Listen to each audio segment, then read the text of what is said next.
People are teaching today that if you don't have money, it is because you are not spiritual. Error. That is an error, sir. The truth is this, that your consecration that draws you closer to God can actually mean that you forfeit some worldly benefits.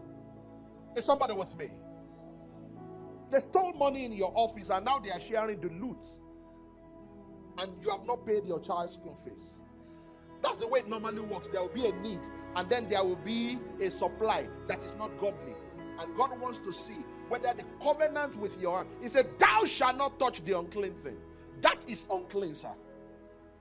It is only when you don't touch the unclean thing that unclean spirits will leave when you touch them. Your hands, they have power. They have power.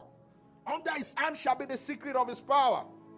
Your hands are not ordinary. I know my hands are not ordinary. It's not a confession. It's a truth. Because my hands are anointed.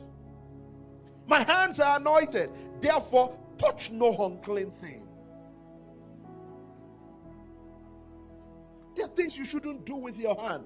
Pastors, ministers, we are seeing these days people want to conduct deliverance on the opposite sex, and then they are touching delicate parts of their bodies, molesting these people.